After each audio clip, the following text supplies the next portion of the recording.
ജനങ്ങൾ വിളിക്കുന്ന പേരാ ഇമാം മഹ്ദി. ഒറിജിനൽ പേര് മുഹമ്മദ് ബിൻ അബ്ദില്ലാഹ് റളിയല്ലാഹു അൻഹു.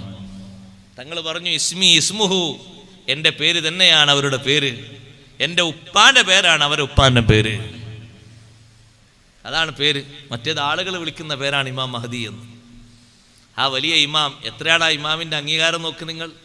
മസീഹി ഈസ അലൈഹിസ്സലാത്തു വസ്സലാം സുബഹിക്ക് ഭൂമിയിൽ വന്നിറങ്ങുമ്പോൾ മസ്ജിദുൽ അഖ്സയിൽ വാങ്ക് കൊടുത്ത് തീരുന്ന നേരത്ത് ജനങ്ങൾ വന്നിട്ട് മഹ്ദി ഇമാമിനോടും അവിടെയുള്ള ആളുകളോടും പറയും, ഈസാ നബി അലൈഹി സ്വലാം എത്തിയിട്ടുണ്ട്, ദാ ഡമസ്കസിലെ വെള്ള വിനാരത്തിലൂടെ താഴോട്ട് വന്നിട്ടുണ്ട്, മലക്കുകളുടെ സംരക്ഷണത്തിനായി ഭൂമിയിലെത്തിയിട്ടുണ്ട്.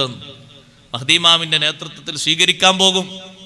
സ്വീകരിച്ച ആദ്യമായി ഈസാ നബി അലൈഹി സ്വലാമിൻ്റെ മസ്ജിദുൽ അഖ്സയിലേക്കാണ് സുബഹി നിസ്കാരത്തിൽ. ഇഖാമത്ത് കൊടുക്കും. ഈസാ നബി അലൈഹി സ്വലാം പറയും, ഒന്ന് ഇമാമായി നിന്നാൽ, നിങ്ങളൊന്ന് ഇമാമായി നിൽക്കണമെന്ന് പറയുമ്പോൾ ഇമാം മഹ്ദിയെയാണ് ഈസാ നബി അലൈഹി സ്വലാം മുന്തിക്കുന്നത്, നിങ്ങൾ തന്നെ ഇമാമായി നിൽക്കുക.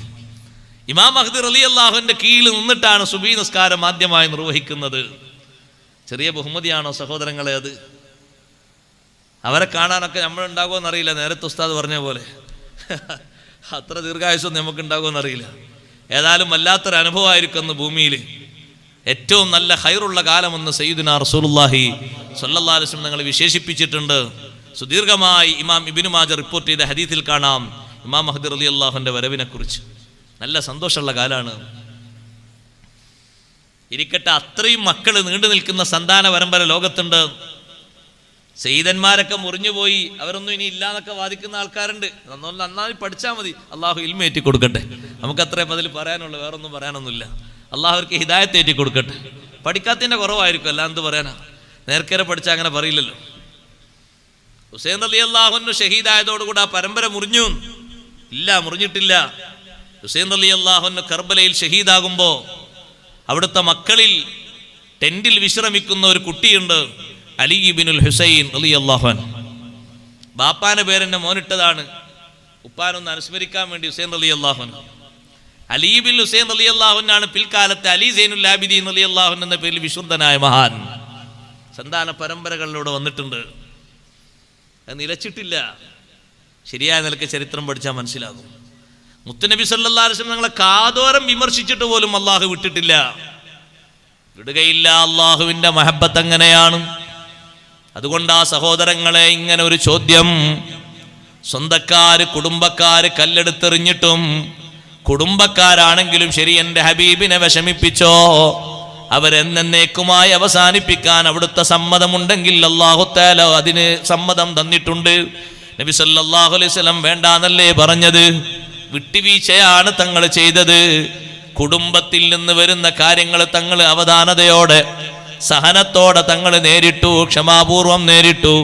വിട്ടുവീഴ്ചയാണ് തങ്ങൾ അവർക്ക് നൽകിയത്. ലോകം എന്നും പഠിക്കുന്ന ചരിത്രത്തിൽ ഇപ്പോഴും അത് വലിയ മാതൃകയാണ്. കുടുംബക്കാരെ ഭാഗത്തു നിന്നുണ്ടാകുന്ന അക്രമം ചെറിയ അക്രമമല്ലല്ലോ, സഹിക്കാവുന്നതിലും അപ്പുറമാണ്. പക്ഷേ തങ്ങൾ അവിടെ വിട്ടുവീഴ്ചയുടെ മനോഭാവമാണ് സ്വീകരിച്ചത്. നമുക്കും ലോകത്ത് പഠിക്കാനുള്ളതും ചെയ്യാനുള്ളതും അതാണ്. കുടുംബക്കാരിൽ നിന്ന് എപ്പോഴെങ്കിലും ഏതെങ്കിലും രൂപത്തിൽ എതിർപ്പ് വരുമ്പോ അത് ആളിക്കത്തിച്ച് മുന്നോട്ട് കൊണ്ടുപോകരുത്. വിട്ടുവീഴ്ച ചെയ്തിട്ട് മാപ്പ് കൊടുത്തിട്ട് മസ്ലഹത്തിന് വേണ്ടി നന്നാകാനുള്ള ശ്രമം വേണം. അതിനത്രയും കട്ടിയാർന്ന ഈമാന് വേണം. കണ്ടില്ലേ നിങ്ങൾ ബഹുമാനപ്പെട്ട സയ്യിദുനാ അബൂബക്കർ സിദ്ദീഖ് റളിയല്ലാഹു അൻഹു. ഞാനിത് പറയുമ്പോൾ നമ്മൾ മനസ്സിലാക്കണം, അവർക്കൊക്കെ അനുഭവിച്ച വിഷമങ്ങൾ അത്രയും വലുതായിട്ടും മാപ്പ് കൊടുത്തെങ്കിൽ നമുക്കുള്ളത് എത്രയോ ചെറുതാണ്, നിസ്സാരമാണ്. പക്ഷേ നമ്മളത് പർവ്വതീകരിക്കുകയാണ്. ചെറിയൊരു കാര്യം അത് വികസിപ്പിച്ച് വികസിപ്പിച്ച് വികസിപ്പിച്ച് പടലപ്പിണക്കങ്ങളാണ്. പിന്നെ അന്യോന്യ സഹകരണമല്ല, ഒന്നുമില്ല, ബന്ധമില്ല.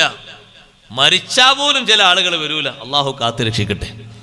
അത്രയും കടികട്ടിയുള്ള കുടില മനസ്സ്, വല്ലാത്ത മനസ്സാണത്. കുടുംബബന്ധം ശരിയായ നിലക്ക് കാത്തു സൂക്ഷിച്ചാലേ വല്ലാത്ത സുഖം അതുകൊണ്ട് കിട്ടും. നബി സല്ലല്ലാഹു അലൈഹി വസല്ലം നിങ്ങൾ പറഞ്ഞില്ലേ, ദീർഘായുസ് വേണ്ട ആൾക്കാർ ചെയ്യേണ്ട ഒരു കാര്യമാണ്. ആർക്കാ ദീർഘായുസ് ആഗ്രഹമില്ലാത്തത്? കുറേ കാലം ഹൈറാത്ത് ചെയ്ത് ജീവിക്കണം എന്ന് ആഗ്രഹമില്ലാത്ത ആളാരാ? ആരുണ്ടാകൂല. എല്ലാവരും അതിനെ എസ്സേ മൂളുള്ളൂ. സാമ്പത്തികമായി നല്ല ഭദ്രത വേണമെന്ന് ആഗ്രഹിക്കാത്ത ലോകത്താരാ? എല്ലാവർക്കും വേണത്. ബറക്കത്ത് വേണം. സാമ്പത്തികമായ ഭദ്രത കൊണ്ട് ഉദ്ദേശം അതാ ബർക്കത്താണ്. ചെറുതാണെങ്കിലും ബർക്കത്തുള്ള ജീവിതം, വലുതാണെങ്കിലും ബർക്കത്തുള്ള ജീവിതം. ഇഷ്ടം പോലെ ഉണ്ടായിട്ട് കാര്യമല്ലോ ബർക്കത്തില്ലായിരുന്നാൽ. കുറച്ചാണെങ്കിലും ബർക്കത്തുണ്ടായാൽ മതിയല്ലോ, ധാരാളല്ലേ. അത് രണ്ടും തങ്ങൾ അതിന് കാര്യമായി പറഞ്ഞൊരു പോംവഴി, ഫല്യസിൽ റഹിമ, കുടുംബബന്ധം പുലർത്തണം. മൻ അഹബ്ബ അൻ യുബ്സത ലഹു ഫീ റിസ്ഖിഹി വയുൻസഅ ലഹു ഫീ അസരിഹി ഫല്യസിൽ റഹിമ. കുടുംബ വിശാലത, സാമ്പത്തിക പുരോഗതി ഉദ്ദേശിക്കുന്ന ആളുകൾ അവർ കുടുംബബന്ധം പുലർത്തണം. അതുപോലെ തന്നെ അവർ ദീർഘായുസ് ഉദ്ദേശിക്കുന്നുണ്ടോ, കുടുംബബന്ധം പുലർത്തണം. കുടുംബബന്ധം എങ്ങനെയാ പുലർത്തേണ്ടത്? ഈ ഹദീസ് വിശദീകരിച്ചുകൊണ്ട് പണ്ഡിതന്മാര് പഠിപ്പിച്ചു. സിലത്തുർ റഹ്മ എന്ന് പറഞ്ഞാൽ കുടുംബക്കാർക്ക് സേവനം ചെയ്യണം. അവരുടെ ഗ്രേഡ് അനുസരിച്ച്, ബന്ധം പുലർത്തുന്ന ആളുകളുടെ ബന്ധത്തിനനുസരിച്ച് സേവനം ചെയ്യണം. ചിലപ്പോൾ ഫതാറത്തൻ യകൂനു ബിൽമാൽ, ഇമാം നബി റളിയല്ലാഹു അൻഹു പറഞ്ഞു, സമ്പത്ത് കൊണ്ടായിരിക്കും ആ സേവനം. കൊടുക്കണം. കാരണം കൊടുക്കാനും ഏറ്റവും നല്ലോണം കൽപ്പിച്ചതും കൊടുക്കാനും ഏറ്റവും നല്ലോണം പ്രതിഫലം കിട്ടുന്നതും ആർക്കാ? കുടുംബക്കാർക്കാണ്. പക്ഷെ അതിന് തോന്നണ്ടേ, നമുക്ക് തോന്നണ്ടേ സഹോദരങ്ങളെ? കുടുംബക്കാർക്ക് കൊടുക്കുന്നിടത്തൊരു പിശുക്കാണ്. ബാക്കി ഏത് റിലീഫിനും ഏത് വിഷയത്തിനും നന്നായി കൊടുത്തേക്കാം. കഷ്ടപ്പെടുന്ന ഒരാൾ സ്വന്തം സഹോദരനായിട്ടുണ്ട്, വിഷമുണ്ട്, ബുദ്ധിമുട്ട് അനുഭവിക്കുന്നുണ്ട്, അറിഞ്ഞാലും അതൊക്കെ എങ്ങനെയെങ്കിലൊക്കെ ഇങ്ങനെ ആയിക്കോളും. അത് നമ്മളെ അടുത്തുള്ളതോ ഒന്ന് ചോദിക്കെങ്കിലും ചെയ്യേണ്ട, മനസ്സിൻ്റെ ഒരു സമാധാനത്തിന്. എന്ത് വേണമെങ്കിലും എന്നെ വിളിച്ചോളിട്ടോ, ഞാൻ നിങ്ങളൊരു ചോരയാണ്, എന്തും തരും, അങ്ങനെ പറയാൻ ഊക്കുള്ളവരുണ്ടോ? നല്ല ആഫിയത്തുള്ള ആയുസ് അല്ലാഹു തആല തരും. ആമീൻ പറഞ്ഞാൽ പോലെ ചെയ്യണം. ജ്യേഷ്ഠനും അനുജനും പെങ്ങളും ചോദിക്കുമ്പോൾ കൊടുക്കണം. കൊടുക്കാനാണ് അല്ലാഹു തആല തന്നത്. പിന്നെന്തിനാ കുറെ അങ്ങനെ കൂട്ടി വെച്ചിട്ട് പരസ്യം ചെയ്തിട്ട് എന്താ കാര്യം? വല്ല കാര്യമുണ്ടോ? പക്ഷെ കൊടുക്കാൻ തോന്നണ്ടേ? കൊടുക്കുന്നിടത്ത് തന്നെ കൊടുക്കാൻ വേണ്ടി പോയാൽ ശൈത്താന് വല്ലാതെ പിന്തിരിപ്പിക്കുന്നൊരു കൊടുതിയാണ് കുടുംബത്തിലുള്ള കൊടുതി. ഇതാണ്. കുടുംബത്തിന് എന്തെങ്കിലും കൊടുക്കാൻ പോകുമ്പോൾ അത്ര കണ്ട് ശൈത്താൻ പിന്തിരിപ്പിക്കുന്ന ഒരു ശൈലി വേറല്ല. ഇയാളൊരു കല്യാണത്തിനാണ് പോയത്, പെങ്ങളെ കുട്ടീൻ്റെ കല്യാണത്തിന്. അപ്പോൾ ഇയാൾ അവിടെ ഇങ്ങനെ ഇരുന്നു, കല്യാണപ്പന്തല്ലേ, ഇയാൾ കുറേ നേരം ഇരിക്കേണ്ടതല്ലേ, കുടുംബക്കാരനല്ലേ, സ്വന്തം സഹോദരിയുടെ മകളെ കല്യാണമല്ലേ. അപ്പോൾ ഇയാളടുത്ത് കൊടുക്കണമെന്നുണ്ട്, നല്ലൊരു സംഖ്യ കൊടുത്ത് സഹായിക്കണമെന്നുണ്ട്. ഒന്നിൻ്റെ പേരിലും അല്ല, സ്വന്തം രക്താണ്. ആ കുട്ടിയെ തൊട്ടാൽ ഒളു മുറിയാത്ത ബന്ധാണ് ഈ ഇരിക്കുന്ന ആൾക്കുള്ളത്. അത്രയും വലിയ ബന്ധാണ്. അതിലപ്പുറം വലിയ ബന്ധം എന്താ വേണ്ടത്? പക്ഷെ അയാൾ അവിടെ ഇരുന്നപ്പോൾ പലരും സഹായത്തിൻ്റെ ലെക്കോട്ട് കവർ ഇങ്ങനെ കൊണ്ടുവന്ന് കൊടുക്കുന്നുണ്ട്. അപ്പൊ കവറിന്റെ എണ്ണം കൂടി കണ്ടപ്പോൾ ഇയാളെ മനസ്സിൽ ശൈത്താൻ ഒരു മന്ത്രം കൊണ്ടുവന്നത്, അത്ര കൊടുക്കണ്ട കേട്ടോ, കുറെ കിട്ടിയിട്ടുണ്ട്, തോനെ കൊടുത്താൽ ഓവറായാലോ. മനസ്സിൽ ശൈത്താൻ മന്ത്രിപ്പിച്ചു. കൊണ്ടുവന്നത് എത്രയുള്ളത്? ആകെയുള്ള ഒരു 25,000 അതെന്നെ കുറച്ചേ ഉള്ളൂ. 25,000 ഇപ്പോഴത്തെ കണക്ക് നോക്കി. 25,000 എന്താ കിട്ടുക സഹോദരങ്ങളെ? ഒരു സൂപ്പർ മാർക്കറ്റ് പോയി 4 സാധനം വാങ്ങിയ 25,000 മതിയാവൂല. 25,000 ആകെ കൊണ്ടുവന്നത്. ശൈത്താൻ പറഞ്ഞു അത്ര കൊടുക്കണ്ട, കുറച്ചേക്ക്, ഒരു 15-10 ഒക്കെ മതി. എന്താ കാരണോ? ആ കവർ ഇങ്ങനെ കൂനേക്കുന്നത്. ആ കവറിൽ എത്ര ഉള്ളത് ഇയാൾ കണ്ടോ? ചിലപ്പോൾ 100-200 ആയിരിക്കും ആകെ ഉണ്ടാകുക. അതാ വാടക സാധനത്തിനുള്ള വില കൊടുക്കാൻ തന്നെ ഉണ്ടാവില്ല. അതൊന്നും മാനിക്കരുത്. നീ ഒറ്റൊരു കാര്യം ചിന്തിക്കാവൂ, ഇതെന്റെ കുടുംബാണ്, എൻ്റെ രക്തബന്ധമാണ്. സർവ്വ പിശാചുക്കളെയും മലർത്തിയടിച്ച് ഫുള്ളം കൊടുത്തേക്കണം നീ കൊണ്ടുവന്നത്. അതിൽ നിന്ന് കുറക്കണ്ട. കൊടുക്കാനുള്ളൊരു മനസ്സവിടെ വേണ്ടേ? നബി സല്ലല്ലാഹു അലൈഹി വസല്ലം തങ്ങൾ കൊടുക്കാൻ ഏറ്റവും കൂടുതൽ കൊടുത്തത് ആർക്കാ? കുടുംബത്തിനാ. ഏറ്റവും അധികം തങ്ങൾ കൊടുത്ത് കുടുംബത്തിനാണ്. പക്ഷെ അനന്തര സ്വത്ത് തങ്ങളുടെ കുടുംബത്തിന് സ്വീകരിക്കാൻ പറ്റൂല. നബി സല്ലല്ലാഹു അലൈഹി വസല്ലം തങ്ങളുടേതെന്ന് മാത്രമല്ല, അംബിയാഇന്റെ അനന്തര സ്വത്ത് അത് ദീനിനുള്ളതാണ്. ഫാത്തിമ ബീവി റളിയല്ലാഹു അൻഹയും അബ്ബാസ് റളിയല്ലാഹു അൻഹും അടങ്ങുന്ന കുടുംബക്കാര് അനന്തര സ്വത്തിന്റെ വിഷയം പറഞ്ഞ് അബൂബക്കർ റളിയല്ലാഹു അൻഹു സമീപിച്ചപ്പോൾ അബൂബക്കർ സിദ്ദീഖ് റളിയല്ലാഹു അൻഹു പറഞ്ഞു, തങ്ങൾ പറയുന്ന ഹദീസ് ഞാൻ കേട്ടിട്ടുണ്ട്, നഹ്നു മാശിറുൽ അംബിയാ ഇലാ നൂറസ്, ഞങ്ങൾ അമ്പിയാക്കൾ സമൂഹം, പ്രവാചകന്മാരുടെ സമൂഹം, ഞങ്ങൾ അനന്തരമെടുക്കപ്പെടാൻ പറ്റൂല. മാ തറക്നാഹു സദഖാ, ഞങ്ങൾ എന്ത് സമ്പത്തായിട്ട് മിച്ചമിടുന്നുണ്ടോ അത് അല്ലാഹുവിന്റെ ദീനിനുള്ള സ്വതക്കയാണ്, ധർമ്മമാണ്. അതുകൊണ്ട് തരാൻ പറ്റൂല, നിങ്ങൾ പോയിക്കോളൂ. ജീവിതകാലത്ത് തങ്ങൾ കൊടുത്തതിൽ ഏറ്റവും അധികം കൊടുത്തത് കുടുംബക്കാർക്കല്ലേ. ആ വീട്ടിൽ നിങ്ങൾ നോക്ക്, നബി സല്ലല്ലാഹു അലൈഹി വസല്ലം നിങ്ങളുടെ വീട്ടിൽ എന്തെങ്കിലും ഒരു ഹദിയ വന്നാൽ ആ ഹദിയകൾ നബി സല്ലല്ലാഹു അലൈഹി വസല്ലം നിങ്ങൾ വിതരണം ചെയ്യുമ്പോൾ കാര്യമായി പരിഗണിച്ചിരുന്നു. അവിടുത്തെ പോറ്റി വളർത്തിയ മുലയൂട്ടിയ മാതാക്കൾ, അവരെ തങ്ങൾ ഒരിക്കലും മറക്കാറില്ല. പരിപാലിച്ച ഉമ്മമാര്, അവരെ തങ്ങൾ വിട്ടുപോകാറില്ല. എന്നു മാത്രമല്ല, ഖദീജ റളിയല്ലാഹു അൻഹയ്ക്ക് ശേഷം ഖദീജ ബീവിയുടെ സഹോദരിയായ ഹാല ബീവിക്ക് ഇടക്കിടക്ക് നബി തങ്ങൾ ഹദിയ കൊടുത്തേക്കുമായിരുന്നു. ഭാര്യയുടെ സഹോദരി എന്നൊരു ബന്ധമാ സഹോദരങ്ങളെ ഉള്ളത്, അടുത്ത ബന്ധമല്ല. പക്ഷേ കുടുംബം എന്ന നിലക്കൊരു ബന്ധമുണ്ട്. അതുവരെ തങ്ങൾ പരിഗണിച്ചിരുന്നു, ചെറുതല്ല. അതുകൊണ്ട് ഇമാം നബി റളിയല്ലാഹു അൻഹു പറഞ്ഞു, ചിലപ്പോൾ സമ്പത്ത് കൊടുത്തുകൊണ്ടായിരിക്കും, ചിലപ്പോൾ താറത്തൻ ബിൽ ഖിദ്മ, ചിലപ്പോൾ സേവനം ചെയ്തുകൊണ്ട് ബന്ധം പുലർത്തേണ്ടി വരും. ചിലപ്പോൾ ചില ബന്ധങ്ങളൊക്കെ സന്ദർശനം കൊണ്ട് മതിയാക്കാൻ പറ്റും, സലാം പറഞ്ഞും സന്ദർശിച്ചിട്ടൊക്കെ മതിയാക്കാൻ പറ്റും. അല്ലാത്ത രൂപങ്ങളൊക്കെ സ്വീകരിക്കാം. ബന്ധം നിലനിർത്തുന്ന മാർഗങ്ങൾ പറഞ്ഞതാണ് സിലത്തുർ റഹിം. കുടുംബ ബന്ധം പുലർത്തുക, നിലനിർത്തുക എന്ന് പറഞ്ഞാൽ ഇങ്ങനെ സേവനം ചെയ്യാം. പ്രധാനമായിട്ടും അങ്ങനെ അല്ലാഹു തആല നമ്മോട് പറഞ്ഞില്ലേ, അഹ്സിൻ കമാ അഹ്സന അല്ലാഹു ഇലൈക്. അല്ലാഹു നിനക്ക് ഒരുപാട് തന്നില്ലേ, അതുപോലെ നീ മറ്റുള്ളവർക്കും സേവനം ചെയ്യണം, ഗുണം ചെയ്യണം.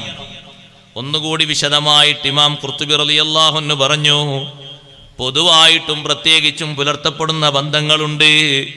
പൊതുവായിട്ടുള്ള ബന്ധം എന്ന് പറഞ്ഞാൽ റഹ്മുദ്ദീൻ, ദീനിന്റെ ബന്ധമാണ്. അത് വിശ്വാസികളായ എല്ലാ ആളുകൾക്കും കൊടുക്കേണ്ട സ്നേഹബന്ധമാണ്.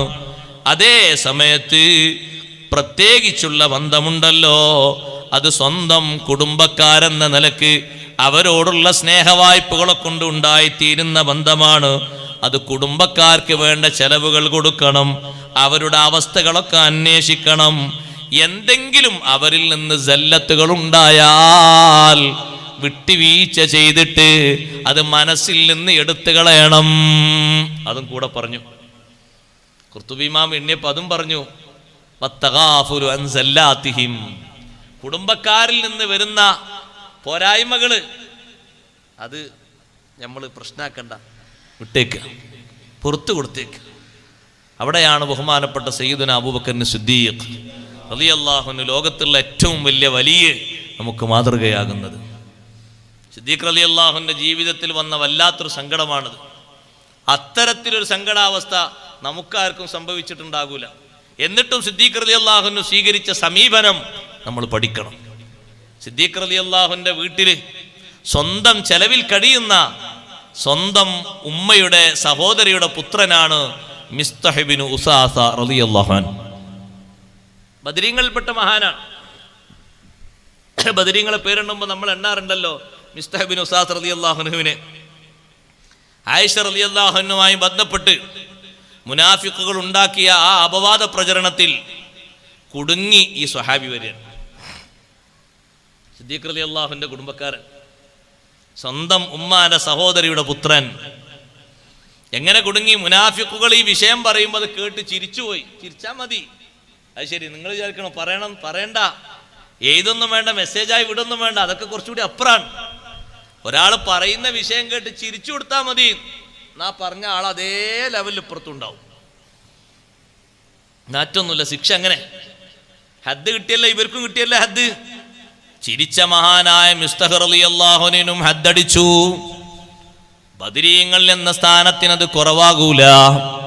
ഹസ്സാൻ ഇബ്നു സാബിത്ത് റളിയല്ലാഹു അൻഹുവിനും ഹദ് കിട്ടിയിട്ടുണ്ട്. അത് സാധാരണ നമ്മുടെ നാട്ടിലെ പെണ്ണുങ്ങളെ പറയും പോലെ കിട്ടുന്ന ഹദ്ദല്ല. വ്യഭിചാരോപണത്തിന് ഖുർആൻ പഠിപ്പിച്ചല്ലോ 80 അടിയെന്ന്. പക്ഷേ ഇവിടെ ഉമ്മഹാത്തുൽ മുഅ്മിനീങ്ങളിൽപ്പെട്ട പ്രധാനിയായ ആയിഷ റളിയല്ലാഹു അൻഹയെ പറ്റിയായതുകൊണ്ട് ആയിഷ ബീവി റളിയല്ലാഹു അൻഹ നിരപരാധിയാണ് എന്ന് അല്ലാഹു ഖുർആനിലൂടെ ആയത്തിറക്കിയപ്പോ ഇവർക്ക് അടി കിട്ടി 160 അടിയാണ്. 80 അല്ല, അതിന്റെ ഇരട്ടിയാണ്. ആ മിസ്തഹ് റളിയല്ലാഹു അൻഹു ഇതിൽ കുടുങ്ങിയിട്ടുണ്ട് എന്ന് ആയിഷ ബീവി റളിയല്ലാഹു അൻഹ നിരപരാധിത്വം അല്ലാഹു തആല ബോധ്യപ്പെടുത്തിയതിനു ശേഷം സിദ്ദീഖ് തങ്ങൾക്ക് വിവരം കിട്ടുമ്പോ മനസ്സിലെ സങ്കടം എത്രയാണ്. സിദ്ദീഖ് റളിയല്ലാഹു അൻഹു ആണ് മിസ്തഹ് റളിയല്ലാഹു അൻഹു ചെലവ് കൊടുക്കുന്നത്. സ്വന്തം വീടില്ല, സിദ്ദീഖ് തങ്ങളെ വീട്ടിലാണ് അവരും ഉമ്മയും കഴിഞ്ഞുകൂടുന്നത്. മനസ്സിലെ വിഷമത്തിന് കണക്കുണ്ടോ? ബീവി ആയിഷ റളിയല്ലാഹു അൻഹയുടെ വിഷയത്തിൽ 40 ദിവസം കഴിഞ്ഞിട്ടല്ലേ വഹി ഇറങ്ങിയത്. എത്ര വലിയ സങ്കടമാണ് സ്വഹാബത്തിന്റെ ഇടയിൽ നിലനിന്നത്. മുനാഫിഖുകളെ കൊണ്ടുണ്ടായ ഒരു എടങ്ങേറ്, ആ എടങ്ങേറിൽ സിദ്ദീഖ് റളിയല്ലാഹു അൻഹും കുടുംബവും റാഹത്തോടെ അള്ളാഹുവിന്റെ ഭാഗത്തു നിന്നുള്ള നിർദ്ദേശം കിട്ടി മുന്നേറുമ്പോ സ്വന്തം ഉമ്മാന്റെ സഹോദരൻ ഉമ്മായുടെ സഹോദരിയുടെ മകൻ ഈ വിഷയത്തിൽ കുടുങ്ങി എന്നുള്ള വർത്തമാനം സിദ്ദീഖ് തങ്ങൾക്ക് വല്ലാത്ത വിഷമമായി. സിദ്ദീഖ് റളിയല്ലാഹു അൻഹു പറഞ്ഞു, നിങ്ങളും ഉമ്മയും വീട്ടിൽ നിന്ന് പോകണം, ഇവിടെ ഇനി നിങ്ങൾ താമസിക്കണ്ട. സൗജന്യ താമസവും ഭക്ഷണവും ചെലവൊക്കെ തന്നിട്ട് സ്വന്തക്കാരായി നിന്നിട്ട് നിങ്ങൾ നമുക്ക് പണി തന്നല്ലോ, നിങ്ങൾ വീട്ടിൽ നിന്ന് പോയിക്കോളൂ എന്ന് പറഞ്ഞു രണ്ടുപേരും വീട്ടിൽ നിന്ന് ഇറങ്ങിപ്പോയി. അവരങ്ങനെ പോകുന്ന സമയത്താണ് അള്ളാഹുവിന്റെ ചോദ്യം വന്നത്. ആ ചോദ്യം സിദ്ദീഖ് റളിയല്ലാഹു അൻഹു വിളിച്ചിട്ട് മുത്ത് നബി സല്ലല്ലാഹു അലൈഹി വസല്ലം ചോദിക്കുകയാണ്. അല്ലാഹു തആല പറയുന്നുണ്ട്, സിദ്ദീഖേ അലാ തുഹിബ്ബൂന അൻ യഗ്ഫിറല്ലാഹു ലക്കും, അല്ലാഹു നിങ്ങൾക്ക് മാപ്പ് തരുന്നത് ഇഷ്ടമല്ലയോ? അതേ നബിയെ, ഇഷ്ടമാണ്. എന്നാ കുടുംബക്കാരന് മാപ്പ് കൊടുക്കൂ. മിസ്തഹ് റളിയല്ലാഹു അൻഹുവിനും മാതാവിനും മാപ്പ് കൊടുക്കൂ. സിദ്ദീഖ് റളിയല്ലാഹു അൻഹു ആയത്ത് കേട്ടു. സൂറത്തുൻ നൂറിലെ ആയത്ത് കേട്ടപ്പോൾ ശങ്കിച്ച് നിൽക്കാതെ ഉടനെ പറഞ്ഞു, ബലാ ഉഹിബ്ബു അൻ യഗ്ഫിറല്ലാഹു ലീ, അല്ലാഹു എനിക്ക് മാപ്പ് തരുന്നത് ഞാൻ ഇഷ്ടപ്പെടുന്നു. വേഗം പോയിട്ട് വീട് വിട്ട് ഇറങ്ങിപ്പോയ നേരത്തെ പോകാൻ വേണ്ടി പറഞ്ഞ മിസ്തഹ് റളിയല്ലാഹു അൻഹുവിനെയും മാതാവിനെയും ഒരു ദിവസത്തിന്റെ കണക്കെത്തിയിട്ടില്ല, ഒരു മണിക്കൂറിന്റെ സമയമായിട്ടില്ല. പോകുന്ന വഴിയിൽ നിന്ന് പിടിച്ച് തിരിച്ചു കൊണ്ടുവന്നിട്ട് പറഞ്ഞു, ഇനി നിങ്ങൾ എൻ്റെ വീട്ടിൽ നിന്ന് പോകാൻ പാടില്ല, നിങ്ങൾക്ക് ഞാൻ മാപ്പ് തന്നിരിക്കുന്നു, പൊരുത്തപ്പെട്ടിരിക്കുന്നു, നിങ്ങളെ ചെലവിന് ഞാൻ ഒഴിവാക്കൂല. അല്ലാഹു തആല ഖുർആനിൽ ഇറക്കിയ ഒരൊറ്റ ആയത്ത് കൊണ്ടല്ലേ സിദ്ദീഖ് തങ്ങൾ അത് സ്വീകരിക്കുന്നത്.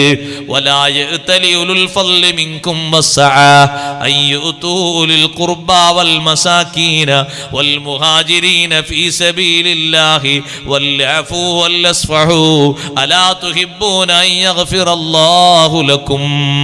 നല്ല സാമ്പത്തിക സ്രോതസ്സുള്ള ആളുകൾ, വലിയ മഹത്വമുള്ള ആളുകൾ ഇനി കുടുംബക്കാർക്ക് കൊടുക്കൂല. അവരങ്ങനെ പറഞ്ഞില്ലേ, ഇങ്ങനെ പറഞ്ഞില്ലേ എന്ന് സത്യം ചെയ്യരുത്.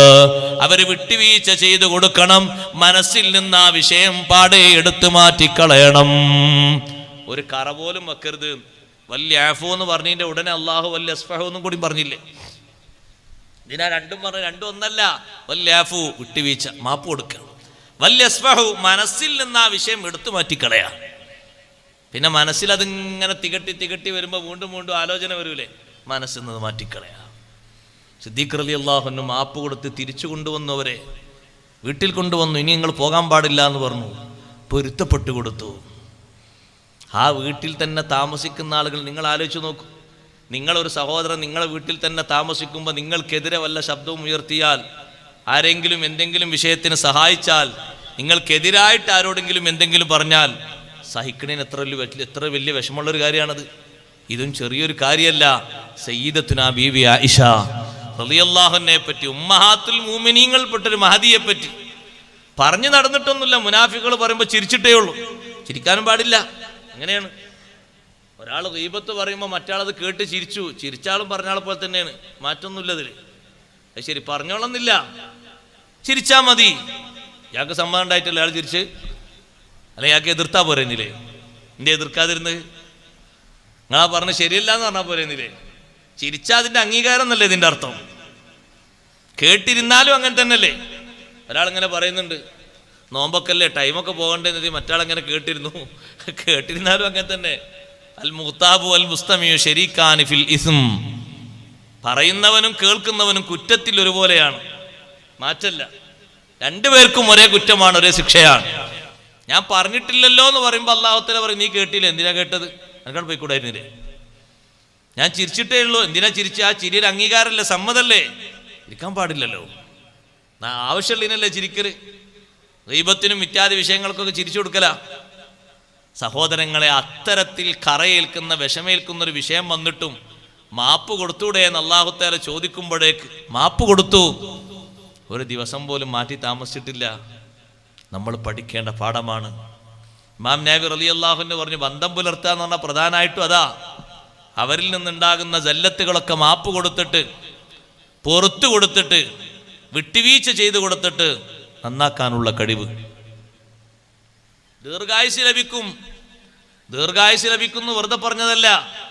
അല്ലാഹു തആല കണക്കാക്കുന്ന ആയുസ്സിലെ വലിയൊരു കണക്കങ്ങനെയാണ്. ആയുസിന്റെ വലുപ്പം കൂടുന്നത് കുടുംബത്തിനുള്ള ബന്ധങ്ങളും സഹായങ്ങളും കൂടുമ്പോഴാണ്. യഥാർത്ഥത്തിൽ അറ്റുപോയ ബന്ധങ്ങളെ ചേർക്കാനാണ് കഴിവ് വേണ്ടത്. അതാണ് യഥാർത്ഥത്തിലുള്ള ബന്ധം. എത്ര ഇങ്ങോട്ട് പറഞ്ഞാലും ചീത്ത പറഞ്ഞാലും നല്ല ബന്ധവുമായി അങ്ങോട്ട് ചെന്ന് വീണ്ടും സംസാരിക്കുകയും കാര്യങ്ങൾ അന്വേഷിക്കുകയും മാപ്പ് പറഞ്ഞു കൊടുക്കുകയും, സാരമില്ല, നിങ്ങൾ അങ്ങനെ പറഞ്ഞു, ശരി, ഞാനത് പൊരുത്തപ്പെട്ടു എന്ന് പറഞ്ഞിട്ട് നല്ല മനസ്സോടെ വീണ്ടും സമീപനം നന്നാക്കുകയും ചെയ്യുന്ന ശൈലി, അതാണ് ഏറ്റവും നല്ല കുടുംബ ബന്ധം പുലർത്തുന്ന ആള്. ലൈസൽ വാസിലു ബിൽ മുകാഫി, തന്നതിന് പകരം കൊടുക്കുന്ന ആളല്ല യഥാർത്ഥ ബന്ധു. ഇങ്ങോട്ട് വീട് കൂടലിനെ ആള് കൊണ്ടുവന്നിട്ടുണ്ട്, ഒരു ചെയറും 4 കസേരയും കൊണ്ടുവന്നിട്ടുണ്ട്. അങ്ങോട്ടും കൊണ്ടുപോയി കൊടുക്കണം ഒരു ചെയറും 4 കസേരയും. ഒരു കട്ടിലിവിടെ കൊണ്ടുവന്നിട്ടിട്ടുണ്ട്, അങ്ങോട്ടും ഒരു കട്ടിൽ കൊണ്ടുപോയി കൊടുക്കണം. ഒരു ഫ്രിഡ്ജ് കൊണ്ടുവന്നിട്ടുണ്ട്, അങ്ങോട്ടും ഒരു ഫ്രിഡ്ജ് കൊണ്ടുപോയി കൊടുക്കണം. കൊണ്ടുപോയി കൊടുക്കണ്ട എന്നല്ല, കൊടുക്കുന്നത് നല്ലതാണ്, കൂലി കിട്ടുന്ന കാര്യമാണ്. യഥാർത്ഥ ബന്ധു എന്ന് പറയുന്നത് ഇതല്ല. വലാകിന്നൽ വാസിൽ അല്ലദീ ഇദാ ഖുതിഅത് റഹിമുഹു വസലഹാ, ബന്ധം മുറിയുമ്പോ അത് ചേർക്കുന്നവരാണ് യഥാർത്ഥ ബന്ധു. അറ്റുപോകുന്ന ബന്ധങ്ങൾ ദീർഘായുസോടെ നീളാൻ പാടില്ല. ഒരു ദിവസം പോലും പിണക്കത്തോടെ മുന്നോട്ട് പോകാൻ പാടില്ല. അത് ചേർക്കുന്നവരാണ് യഥാർത്ഥ ബന്ധു. സഹോദരങ്ങളെ, ദുനിയാവില് ബറക്കത്ത് ലഭിക്കുമെന്ന് മാത്രമല്ല, ദീർഘായുസിനും കാരണമല്ലേ നല്ല ബന്ധം പുലർത്തുന്നത്. കേട്ടിട്ടില്ലേ ബഹുമാനപ്പെട്ട നബിയുല്ലാഹി ദാവൂദ് അലൈഹിസ്സലാം? ദാവൂദ് നബി അലൈഹിസ്സലാമിന്റെ സവിധത്തിൽ ഒരിക്കലും മലക്ക് വന്നിട്ട് ഒരാളെ കാണിച്ചുകൊണ്ട് പറഞ്ഞു, ദാവൂദ് നബിയെ, ആ പോകുന്ന ആൾക്ക് ഇനി ദുനിയാവിൽ 6 ദിവസം മാത്രമേ ബാക്കിയുള്ളൂ. 6 ദിവസം മാത്രമേ ബാക്കിയുള്ളൂ. അത് കഴിഞ്ഞാൽ അയാൾ ആഖിറത്തിലേക്ക് പോകാനുള്ള ആളാണ്. സുബ്ഹാനല്ലാഹ്.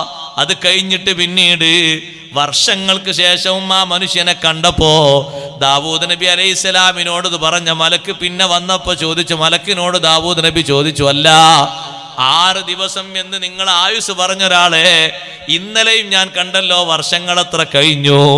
ദാവൂദ് നബി അലൈഹിസ്സലാമിനോട് മലക്കിന്റെ മറുപടി, ഞാൻ അന്ന് 6 ദിവസം എന്ന് അല്ലാഹു നിശ്ചയം പറഞ്ഞതാണ്. ആ 6 ദിവസം കഴിഞ്ഞിട്ട് അയാള് പോകാനുള്ള ആള് അതിനിടക്ക് നല്ലൊരു ബന്ധം ചേർത്തപ്പോ അല്ലാഹു 20 കൊല്ലത്തെ ആയുസ് കൂടി കൂട്ടിക്കൊടുത്തു. അങ്ങനെ ദീർഘായുസ്.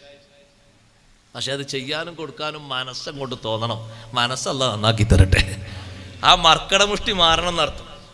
ഇത് റമദാനായാലും വിട്ടുവീഴ്ച ചെയ്യൂല, ഹജ്ജിന് പോകുകയാണെങ്കിലും വിട്ടുവീഴ്ച ചെയ്യൂല. ചിലരൊക്കെ ധൈര്യത്തോടെ പറയും, അവനങ്ങനെ ചെയ്തില്ലേ, നമുക്ക് ആഖിറത്തുനിന്ന് കാണാം. ഇയാൾ ആഖിറക്ക് റെഡിയാക്കി വെച്ചിരിക്കുകയാണ്, മറ്റേ ആൾ ആഖിറത്തുനിന്ന് കാണാനായിട്ട്. നമുക്ക് ആഖിറത്തുനിന്ന് കാണാം, ആഖിറത്തുനിന്ന് അവനെ പിടിക്കാം. എന്താ പറച്ചില്! അത് കേൾക്കുമ്പോൾ വിചാരിക്കും ഇയാൾ ആഖിറൊക്കെ റെഡിയാണ്. ഇനി മറ്റേ ആൾ വന്നിട്ട് അതും കൂടി ഒന്ന് ആ വിഷയങ്ങൾ കൂടി ഒന്ന് തീർക്കാനേ ഉള്ളൂ. ഒക്കെ റെഡിയാണ്, ഈമാനിലും അമലിലും ഒക്കെ ആള് 100ക്ക് 100 ഒക്കെ റെഡിയാണ്. അവനാൻ്റെ ആഖിറൊന്ന് റെഡിയാക്കണ്ടേ? ആരാൻ്റെ ആഖിറത്തിന് കാത്തിക്കണമെങ്കിൽ അതങ്ങാ വിട്ടുവീഴ്ച ചെയ്ത് മാപ്പ് ചെയ്ത് കൊടുത്തു നോക്കി അല്ലാഹു തആല തരുന്നത് എത്രയാണ്. സ്വന്തം സഹോദരന്മാരോട് പിണങ്ങരുത്, പിണക്കണ്ട, മാറ്റിയേക്കണം. നാളെ തന്നെ തീർത്ത്, ഇന്ന് രാത്രി തീർത്തേക്കണം. രാവിലെ ആകുമ്പോഴേക്ക് ഉണ്ടാകുമെന്നറിയില്ല. പെട്ടെന്ന് മാപ്പാക്കിയേക്കണം. നിങ്ങളിൽ നിന്ന് പറ്റാത്തൊരു വിഷയത്തിന് സഹോദരൻ ചീത്ത പറഞ്ഞു, ചീത്ത തന്നെ പറഞ്ഞു, പറയണ്ടേന്നെ ചീത്ത, സഹോദരനായി എന്നുള്ള ബന്ധം കൊണ്ട് പറഞ്ഞാണ്. അടിക്കാണ് വേണ്ടത്, പക്ഷെ മാന്യതയുള്ളതുകൊണ്ട് ചീത്ത മാത്രം പറഞ്ഞാണ് നാട്ടെഴുതിയിട്ട്. പക്ഷെ പിന്നെ നിങ്ങൾക്ക് അവൻ കണ്ണിൽ കരട്. എന്തിനാണ് പറഞ്ഞത്? നിന്റെ അടുക്കൽ പറ്റാത്തൊരു കാര്യം കണ്ടു, ദീനിൽ അത് പറ്റാത്തൊരു സംഗതിയാ, സ്വന്തം ചോരയല്ലേ എന്ന് കരുതിയിട്ടാണ് ഉപദേശിച്ചത്. പിന്നെ നിനക്ക് അവനെ എന്നും കാണാൻ പറ്റാത്ത ആളായി. ഓൻ വിളിച്ചാൽ പോകൂല. ഓൻ നിന്റെ വീട്ടിലേക്ക് വരുമ്പോഴേക്ക് നീ മറ്റേ വാതിലൂടെ അർജന്റുണ്ടാണ് മറ്റേ ഭാഗത്തേക്ക് പോകും. അല്ല നീ നേരെ മൂത്രപ്പുരയെ പോയിക്കും. മൂപ്പര് ഇവിടെ പോയിക്കണം. ഇനിയിപ്പോൾ വരുമോന്ന് അറിയില്ല. ഞാൻ അവിടെ തന്നെ എത്തിക്കാഫിരിക്കുമെന്ന് അതും അറിയില്ല. അവിടെ ഉണ്ടായിട്ട് പോയെന്നല്ല, ഇയാൾ വന്നിട്ട് പോയതാ. ഈ കുശുമ്പൊക്കെ മാറണം, ഈ കുറുമ്പൊക്കെ മാറണം. മനസ്സിന് നന്മയുണ്ടോ? നന്മയാണ് ഉപദേശിച്ചത്. ഓവറായി പറഞ്ഞു എൻ്റെയൊക്കെ ഉണ്ടായ സംഗതി അങ്ങനെയാണ്, പറയാൻ അധികാരമുള്ള ആൾ തന്നെയാണ്, എൻ്റെ സ്വന്തം ചോരയാണ്. സ്നേഹം കുറയരുത്, ബന്ധം വീണ്ടും കൂടുതലാകണം, നല്ല ബന്ധത്തോടെ കാര്യങ്ങൾ പറയണം. നിങ്ങൾ കണ്ടില്ലേ സയ്യിദുനാ റസൂലുള്ളാഹി സ്വല്ലല്ലാഹു അലൈഹി വസല്ലം തങ്ങളുടെ മൂത്താപ്പ അബൂലഹബല്ലേ ജബൽ അബീ ഖുബൈസിന്റെ മുകളിൽ വെച്ച് മുത്തുനബി തങ്ങളെ എതിർത്തത്, തരം താഴ്ന്ന വർത്തമാനം പറഞ്ഞത്. ഒരാളും അള്ളാഹുവിന്റെ ഹബീബിനോട് അങ്ങനത്തെ വർത്തമാനം പറഞ്ഞിട്ടില്ല. തബ്ബല്ലക ലിഹാദാ ദഅൗതനാ, അള്ളാഹുവിന്റെ മാർഗത്തിലേക്ക് ക്ഷണിച്ചപ്പോൾ ആദ്യമായി പ്രതികരിച്ചത് അബൂലഹബാണ്. വളരെ മോശപ്പെട്ട വാക്കാ പറഞ്ഞത്. തബ്ബല്ലക, നാശം പിടിച്ച വാക്കല്ലേ പറഞ്ഞത്, നാശത്തിന്റെ പ്രാർത്ഥനയല്ലേ പറഞ്ഞത്. അത് പകല് പറഞ്ഞിട്ടും മുത്ത് നബി സല്ലല്ലാഹു അലൈഹി വസല്ലം അങ്ങനെ പറഞ്ഞാളെ വീട്ടിൽ കഴിഞ്ഞ് പോണ്ടാന്ന് തീരുമാനിച്ചോ? ഇല്ല. വൈകുന്നേരം നബി സല്ലല്ലാഹു അലൈഹി വസല്ലം വീണ്ടും ആ വീട്ടിലേക്ക് പോയി. അബൂലഹബിന്റെ വാതിൽ മുട്ടി. അബൂലഹബ് വിചാരിച്ചു പകല് പറഞ്ഞ് തെറ്റായി പോയി എന്നുള്ളതിന് ക്ഷമാപണം നടത്താൻ വന്നതാണ് എന്ന്. നബി സല്ലല്ലാഹു അലൈഹി വസല്ലം തങ്ങൾ പറഞ്ഞു, അല്ല, നിങ്ങൾ എൻ്റെ മൂത്താപ്പയാണ്, നിങ്ങൾ ആഖിറത്തിൽ രക്ഷപ്പെടണമെന്ന് കരുതിയിട്ടാ ഞാൻ വന്നത്.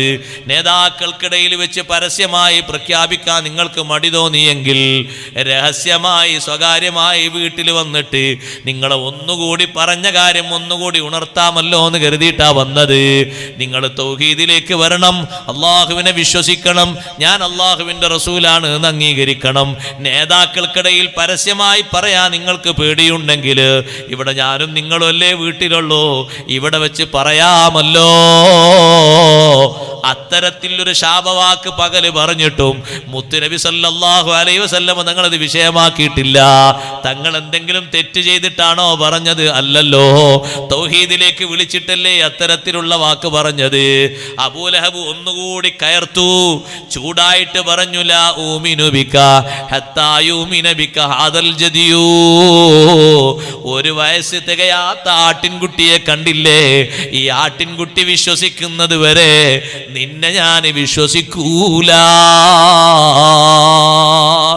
രോഷത്തോടുകൂടെ അബൂലഹബ് ഇങ്ങനെ പറഞ്ഞപ്പോ നബി സല്ലല്ലാഹു അലൈഹി വസല്ലം തങ്ങൾക്ക് ദഅവത്ത് എളുപ്പമായി. അബൂലഹബിന് അറിയില്ലെങ്കിലും ആട്ടിൻകുട്ടിക്ക് തങ്ങൾക്കറിയാമല്ലോ. ആട്ടിൻകുട്ടിയോട് ചോദിച്ചു, ഞാൻ ആരാണ് എന്ന്. ആട്ടിൻകുട്ടി പറഞ്ഞു, അന്ത അബ്ദുല്ലാഹി വറസൂലുഹു, നിങ്ങൾ അള്ളാഹുവിന്റെ അബ്ദാണ്, അള്ളാഹുവിന്റെ റസൂലുമാണ്. ആട്ടിൻകുട്ടി സമ്മതിച്ചാ സമ്മതിക്കണ്ടേ? അപ്പോഴും അബൂലഹബിന് ചൂട് കൂടിയിട്ട് അകത്ത് പോയിട്ടൊരു കത്തി എടുത്തു കൊണ്ടുവന്നിട്ട് അതിൻ്റെ രണ്ട് കൈയും പച്ചയായി മുറിച്ചു മാറ്റി. അതിലേക്കും കൂടി സൂചിപ്പിച്ചിട്ടാ അല്ലാഹു മറുപടി പറഞ്ഞത്, തബ്ബത് യദാ അബീ ലഹബിൻ വതബ്ബ. അബൂലഹബിന്റെ കരങ്ങൾ നശിക്കട്ടെ. എൻ്റെ മുത്തുനബിയെ വിശ്വസിച്ച ഒരു ആട്ടിൻകുട്ടിയുടെ രണ്ട് കൈകളല്ലേ ഛേദിച്ചു മാറ്റിയത്. അവന്റെ കരങ്ങൾ നശിക്കട്ടെ, നശിച്ചിരിക്കുന്നു. അല്ലാഹു തആല പ്രതികരിച്ചപ്പോ കൈകൾ എന്ന് എടുത്തു പറഞ്ഞതിന്റെ പിന്നിൽ ഇങ്ങനെ ഒരു നിമിത്തമുണ്ടെന്ന് ഇമാം റാസി റളിയല്ലാഹു അൻഹു പഠിപ്പിക്കുന്നു. ഞാൻ പറഞ്ഞ വിഷയം അതല്ല. അബൂലഹബിന്റെ വീട്ടില് പകല് പറഞ്ഞ വിഷയം അത്തരത്തിൽ അബൂലഹബ് എതിർത്തിട്ടും മുത്തുനബി സല്ലല്ലാഹു അലൈഹി വസല്ലം വീണ്ടും പോയി പറഞ്ഞില്ലേ? അബൂലഹബിന്റെ ആഖിറത്തിന്റെ മോചനം ഉദ്ദേശിച്ചിട്ടാണ്. സഹോദരങ്ങളെ, ഇങ്ങോട്ട് നമ്മളെ ഉപദേശിക്കുന്ന അല്ലെങ്കിൽ നമ്മളോട് നല്ലത് പറഞ്ഞു തരുന്ന നമ്മുടെ സ്വന്തം സഹോദരനോട് നമ്മൾ വെറുക്കേണ്ടതില്ല. അറിവില്ലായ്മ മൂലം എന്തെങ്കിലും അബദ്ധങ്ങൾ അവരുടെ ഭാഗത്തുനിന്ന് സംഭവിച്ചെങ്കിൽ മാപ്പ് കൊടുത്തിട്ട് ബന്ധം പുലർത്തലാണ് ഏറ്റവും നല്ല ബന്ധം. കണ്ടില്ലേ നിങ്ങൾ ബഹുമാനപ്പെട്ട നബിയുല്ലാഹി യൂസുഫ് അലൈഹിസ്സലാം യൂസുഫ് നബി അലൈഹിസ്സലാമിനെ 16-ാമത്തെ വയസ്സിൽ സ്വന്തം ബാപ്പാന്റെ അടുത്തുനിന്ന് പൊക്കിക്കൊണ്ടുപോയവര്, കളിക്കാനെന്നും പറഞ്ഞ കാരണം പറഞ്ഞു കൊണ്ടുപോയ 10 സഹോദരങ്ങൾ കൊണ്ടുപോയി ചേട്ടന്മാര് വലിച്ചെറിഞ്ഞത് കിണറ്റിലല്ലേ? സഹോദരങ്ങളെ, ആ സംഭവം കഴിഞ്ഞിട്ട് പല മാർഗങ്ങളിലൂടെയും യൂസുഫ് നബി അലൈഹിസ്സലാം ജീവിച്ചില്ലേ? കൊട്ടാരത്തിൽ ജീവിച്ചു, 35 വർഷക്കാലം ജയിലിൽ ജീവിച്ചു, വീണ്ടും കൊട്ടാരത്തിലേക്ക് വന്നു. സാമ്പത്തിക വകുപ്പ് രാജാവ് യൂസുഫ് നബി അലൈഹിസ്സലാമിനെ ഏൽപ്പിച്ചു, പിന്നീട് ഭരണവകുപ്പും ഏൽപ്പിച്ചു. ആ ഭരണവകുപ്പിൽ ഇങ്ങനെ വിരാജിക്കുമ്പോഴല്ലേ സ്വന്തം ചേട്ടന്മാര് വീട്ടിലേക്ക് റേഷൻ വാങ്ങാൻ വേണ്ടി വന്നത്. പരിസര പ്രദേശങ്ങളിൽ വരൾച്ച ബാധിച്ചപ്പോ 10 സഹോദരങ്ങൾ ചാക്കുമായി സഞ്ചിയുമായി വന്ന് നിൽക്കുന്നത് കണ്ടപ്പോ യൂസുഫ് നബി അലൈഹിസ്സലാമിന്റെ മനസ്സിൽ വന്നൊരു സ്നേഹം, സുബ്ഹാനല്ലാഹ്, വല്ലാത്ത സ്നേഹം തന്നെ. വജാഅ ഇഖ്വതു യൂസുഫ ഫദഖലൂ അലൈഹി വഹും ലഹു മുൻകിറൂൻ. അവർക്ക് യൂസുഫ് നബിയെ പരിചയമില്ല. യൂസുഫ് നബി അലൈഹിസ്സലാമിന് അവരെ മനസ്സിലായി. വലമ്മാ ജഹസഹും, അതേ അവര് വീട്ടിലേക്ക് പോകാൻ ഒരുക്ക് സാധനങ്ങളൊക്കെ റെഡിയാക്കി ചാക്ക് കെട്ടിയപ്പോൾ അവിടെയുള്ള ചെറുപ്പക്കാരോട് യൂസുഫ് നബി അലൈഹിസ്സലാം പറഞ്ഞു, ഇജഅലൂ ബിളാഅതഹും ഫീ റിഹാലിഹിം ലഅല്ലഹും യഅരിഫൂനഹാ ഇദൻഖലബൂ ഇലാ അഹ്ലിഹിം ലഅല്ലഹും യർജിഊൻ. അവർ കൊണ്ടുവന്ന കാശില്ലേ, അതവരെ സഞ്ചിയിൽ തന്നെ ഇട്ടേക്കൂ. രാജാവിന്റെ ചെലവിലായി അവർക്ക് കൊടുത്ത റേഷൻ. നല്ല വൈരാഗ്യം തോന്നിയോ? ജയിലൊക്കെ അപ്പുറത്തുണ്ട്. ആ 10 പേരെയും ഒരുമിച്ച് കിട്ടിയ നേരമാണ്, ഒന്ന് പിടിച്ചിട്ടാലോ എന്ന് കരുതിയോ? പ്രതികരണം നോക്ക് നിങ്ങൾ. ഇത് പറയുമ്പോൾ ചിലപ്പം പലരുടെയും മനസ്സ് വായിക്കണോ, അത് നബി ആയതുകൊണ്ടല്ലേ അങ്ങനെ ചെയ്തത്. പിന്നെ ആരെ മാതൃക വേണ്ടത്? ശൈത്താന്റെ മാതൃക. നബിമാരി ഔലിയാക്കളി മാതൃക അല്ലാതെ പിന്നെ ആരെ മാതൃക മുഅ്മിനീങ്ങൾക്ക് വേണ്ടത്? അവരെ മാതൃകയാക്കാനല്ലേ ഖുർആൻ അത് പഠിപ്പിച്ചത്. സൗജന്യ റേഷൻ കൊടുത്തു സഹോദരങ്ങളെ. രക്തബന്ധത്തിന്റെ വിലയാണ് യൂസുഫ് നബി അലൈഹിസ്സലാം കാണിച്ചത്. ചിലര് പറയും ബന്ധമൊക്കെ ബന്ധം, രക്തബന്ധമൊക്കെ ബന്ധം, സ്നേഹബന്ധമൊക്കെ ബന്ധം, പക്ഷേ സമ്പത്ത് തൊട്ടിട്ട് ബന്ധമല്ല എന്ന് പറയും. ഓ, അത് ചീഞ്ഞ ബന്ധം. ജേട്ടനൊക്കെ ജേട്ടൻ, അതിനൊക്കെ അതിര്, അത് തൊട്ട് കളിക്കാൻ പാടില്ല. അങ്ങനല്ല. ജ്യേഷ്ഠനും അനുജനും സഹോദരനും കുടുംബക്കാകുമ്പോൾ വിട്ടുവീഴ്ച ചെയ്യാനുള്ളതാണ് ഈ സമ്പത്ത് എന്ന് പറഞ്ഞത്. അതിനുള്ളതാണത്.